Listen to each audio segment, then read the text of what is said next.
Why did you begin this in the first place? You know, it started with just two families. It was a lesbian couple, and it was a single woman. The single woman was 40-something, and her biological clock was ticking, and she reached out to me for help.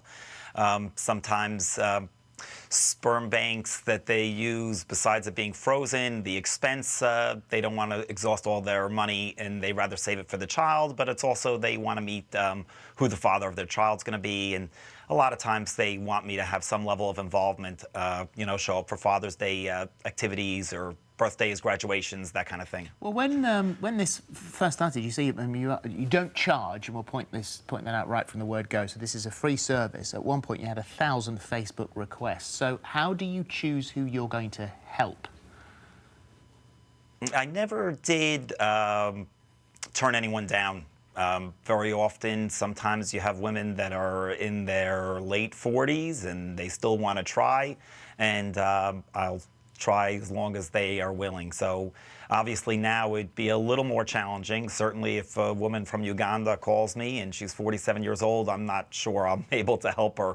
I certainly don't have the funds to fly out there, but I try and accommodate it. There are a number of methods of delivery, aren't there? Yes, certainly. It's really always up to the mom. Some of them want to do it natural. Some of them want to do it in a clinic if they're too old or they need an egg donor.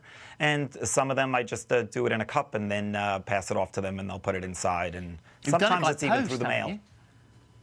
Pardon? Have you done it by post? Yes, I've mailed it to my daughter in Illinois, and I just overnighted it in a cooler. And it worked. You've sent it to your daughter in Illinois?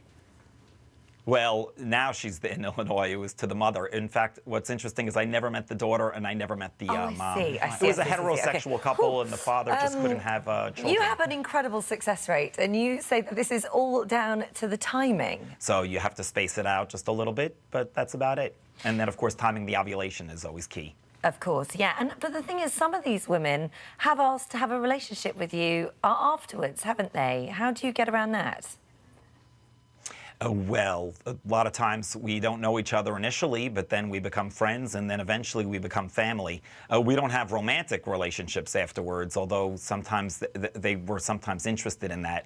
I think sometimes they love the child so much, and they see some of me in the child, and they're happy for what I did for them. And but we do become family in many cases, and we become very, very close. How close are you to the children when they're finally born? What's your involvement in their lives?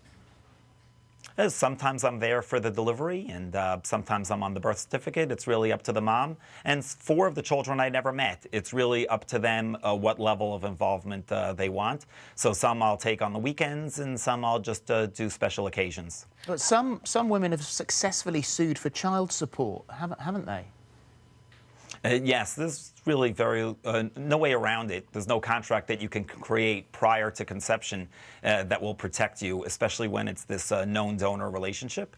And it's been troubling financially for me, but in the end, it was worth it. And most of them have not sued, just the first few, and then there's really not much money left to take. So I feel like at this point, I'm protected. And what about, I mean, obviously you can't practice safe sex with this. That would defeat the object of doing it. How do you make sure that you're healthy, that you're not passing anything on to anybody, and that they're not passing anything on to you? Yes, certainly. Well, I get tested quite often, and then, of course, the moms would get tested. And then there's also, certainly, if I'm ejaculating into a cup and then giving it to them, I'm not really putting myself at risk. No. So if I do it natural, I try and only help one couple at a time. And then there's devices that help protect you as well. There's this device called the stork that you can use, and it helps protect you, and then they sort of just put it inside them, but I'm not putting myself at risk. Okay. And this has cost you personally as well. It's cost you your marriage. Yeah, over the past 10 years, it's been troubling keeping a relationship.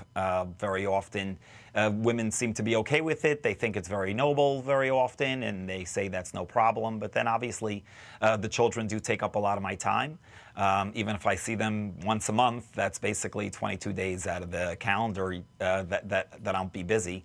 But more of an issue is sometimes there might be a woman ovulating, like there is in a few minutes, and I'm going to have to go into the green room and help her. I wouldn't have been able to been intimate with whoever I was dating over the past 48 hours because that wouldn't have helped my count for this donation that I'm going to be making.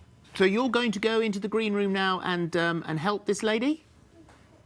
She's going to be here in around a half hour. I have a flight at 10, so we had to do it. But yeah, sometimes they don't really know when they're ovulating until the morning of. So she tested herself and she was surging, so that's correct.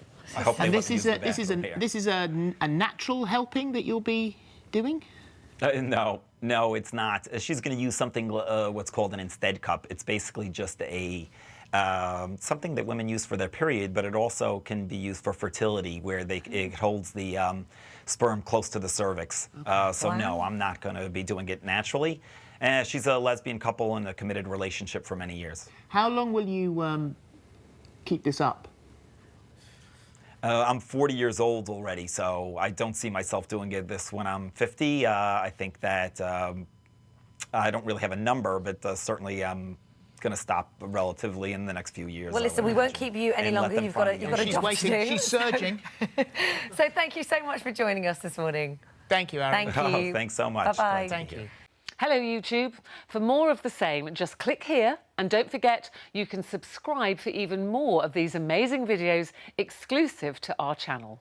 Being celibate and not ever putting out, it gives you a self-respect and a self-worth that only you can give you, if that makes sense. So where guys would treat you like a sex object, or they would want stuff from you, and actually being celibate, that really did weed out the good guys from the bad guys.